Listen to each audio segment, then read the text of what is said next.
Okay, my final pick. I think we can all talk about this one. Yeah. Dodheimsgard's Black Medium Current.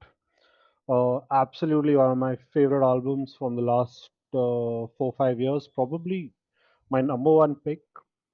Fantastic band has been right from the debut, which was what late 90s. But yeah, this album, it's just, you could call it futuristic and industrial, whatever. But for me, especially in comparison to, let's say, 666 International or what was the other one? Alpha Omega, Umbra Omega, Add Abra Omega. Ad Umbra Omega, Add Abra Omega. right? Here, it felt like the scope became huge. It was like the soundtrack for like a Eastern European sci-fi film that was probably banned by the government and never got released. Yeah. It was just massive, man. There's this cinematic feel to the whole thing that just grabs me every time. And yeah, it is dissonant, it's melodic at the same time. It's maybe not as heavy as some of their earlier albums. It's more textured, it's more dependent on soundscapes and ambience while keeping that whole electronic black metal thing still going, right? But absolutely fantastic album. I'll just say before you ask me my third pick of the day, I'll just join in with you. You're on mute, Vikram. Oh, I'm sorry. Am I audible now? Yeah, Yeah, yeah. yeah, yeah. Yeah. So I would just say that I'll directly say my third pick is also going to be the same as GK. I'm sorry I couldn't pick anything else because I thought that wouldn't do justice to actually what I love. So it's okay if GK starts with this. We all love this album, so we can talk about this album anyway. So yeah, as GK said, it's perfectly. I mean, for me, it's almost like a, you could say, as they say, right, metaphysical state, metaphysical realm. So this is that sort of metaphysical opus which has every fucking emotion that I have come to know of in life. It has pain, it has introspection, you could say it has philosophy, then Abhishek and Nachin just favorite. This has dissonance as well at the same time. So there are lots of moods, that's going on in the entire album. It's like a through and through journey. I remember there was this interview which I was watching last year. I think it was by Rauta only, or yeah, I think it was by Rauta only, where Vicotnik has talked about this particular album, and there was one particular instance where he mentioned that while writing songs for this album, his idea was to uh, be in a narrative of a, let's say, a woman stranded in a lone, jungle with her child. Her child is scared, and she is trying to sing lullabies to, comfort that particular child. And the environment is a very dark, eerie jungle, night, and that sort of stuff.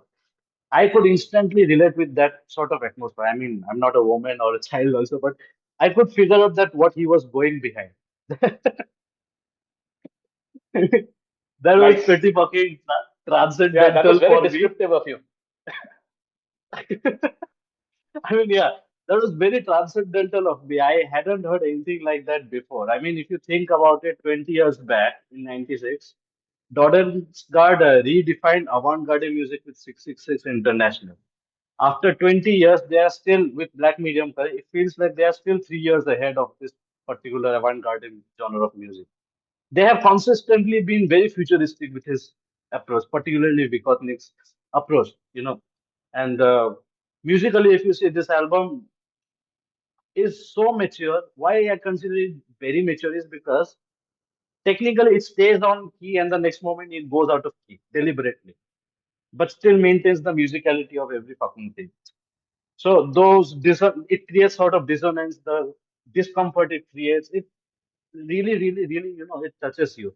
And plus, Vikotnik's vocals are very fucking haunting. I mean, tell me one style that he hasn't incorporated in this album. It has spoken words. It has his screams. It has him crooning. Basically, it has his monologues as well. Every fucking thing. The entire album is a journey. It's something that I hadn't heard before. I mean, I had heard 666 International. It was already genre-defined sort of stuff. If, for the year it came out in 1996, then 99. probably you would start thinking, okay, I mean, however much innovation could have been done, it has been done. What more can you do? And then he will throw you off with, blackcurrant medium. I mean, this was really, really, to be honest, the first time I heard black medium current, I'm sorry, uh, I was not really convinced because there were a lot of different things going on. But honestly speaking, it's the second listen from there onwards, it started picking with me. And I discovered the more I listened to that album, every fucking time I could hear some new underlying melody, some new underlying things which I hadn't heard before. And why am I telling you about this is because it's not like some technical prowess or anything like that. Oh, there is a certain melody there, you should check that out. Nothing like that. Those underlying melodies which you haven't heard before, and all of a sudden when it comes up, those melodies again trigger some sort of emotion, and you will be like it's shocked. Okay, what is this emotion? What is going on with me? So those sort of instances, it has happened a lot with this particular album, and I have immense respect for the guys behind this album. This is not. I consider this album not earthly at all. This is definitely extraterrestrial shit. Yeah. Yeah, for me, I consider Black Medium Current as more of a cosmic ritual. You know, it's a meditation on the void that there is, a testament of what happens when black metal is actually crafted by masters of the craft. Like you have Vicotnik, that motherfucker played in Wade Twins and you know what I mean? So he is a master of his craft. I mean, the vocal performance in itself, he's not even the vocalist of this project. He was not the vocalist. So the vocalist, He was the Aldran, drummer and guitarist, I think. yeah, He yeah. also Aldran, used to be Aldran the was prime committed drummer. to a mental facility, and which delayed Dodheimsgard, but like a decade or so. And then he comes back, and his vocals are a revelation. Yeah, you listen to something like an Et Smelter, the first track. All of a sudden, you are hit by, after all of the black metal madness, you're hit by fucking Motown-esque chorus. There's an entire section of that. I mean, then you have Interstellar Nexus, where there is Oh, industrial music, there is prog rock, there is alien stuff which bears. There is no definition of that. There is a song called "It Does Not Follow," which is fucking Pink Floyd on acid. It has like no, it has synths. Pink Floyd, it has Alvar, it has naturally Wet Exactly. Bones and every fucking thing. Exactly. And then there is a song called one of my favorite songs. It's called Requiem Aeternam. It's essentially a very piano-driven, very tender. It's the epilogue of essentially of the album, and it's you're right because this will take you on a journey. Again, another album which is not meant for a casual listen. Yeah. At You all, have not to at all. you have No to way. stick with it. You have to listen to the entirety of the album and one go because this is like genius at play. It's one of the greatest albums of all time, though maybe a little bit lower than 666 International, but that's just my just me. Because 666 International, when I heard for the first time, it's probably that bias which plays into the play. Is it just blew my mind? I mean, I didn't think like black metal could be this. You know what I mean? And this, I feel, is the final form of that. If you, Yeah. Very matured, very much more. yeah, I mean, 20 years have passed. Of course, as a human, they have learned also as human beings. So all those experiences, knowledge, all put into this particular album. Really, I mean, it sounds definitely like that. yeah, there is a theremin solo and all. Yeah, now that I think of it, like who does shit like that? I mean, that's like some peak prog exploration. Like if Stanley Kubrick, just sticking with since I can see Charan, I was just talking about films. If Stanley Kubrick had to make black metal, this is what it would sound like. And that's as much as big of a praise that I can give it.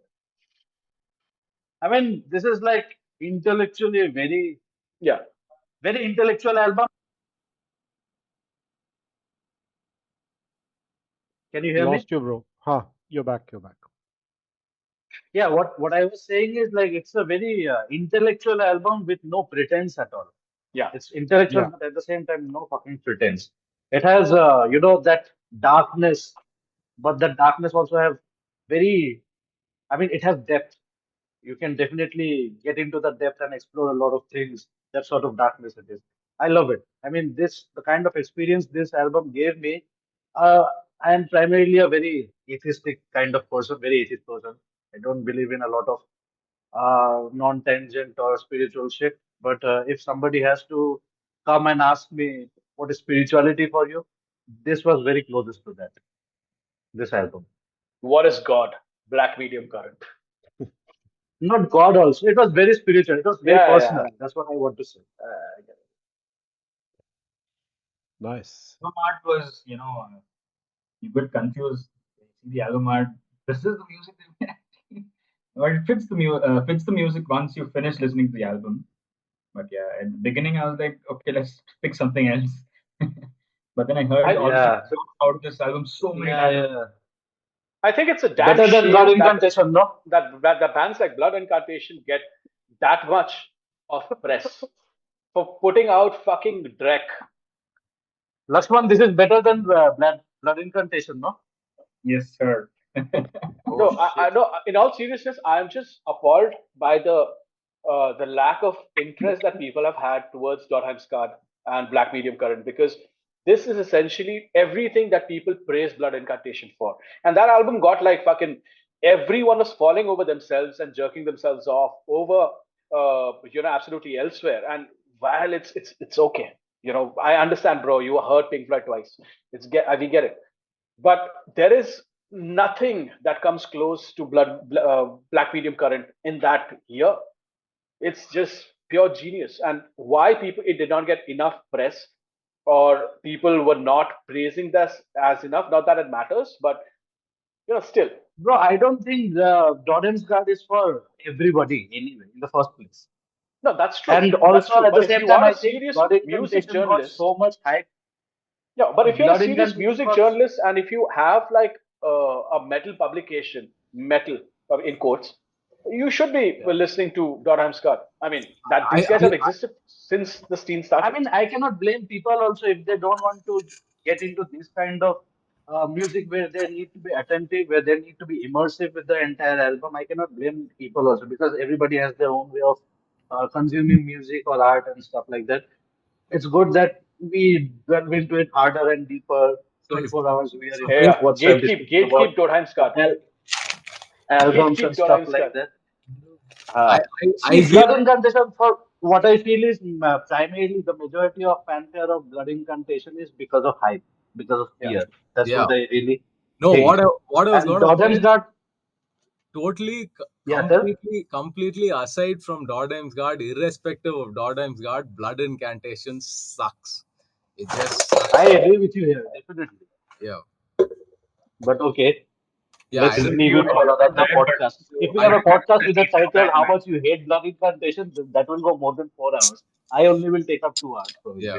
Yeah, but we can do that. I'm game for that episode anytime. So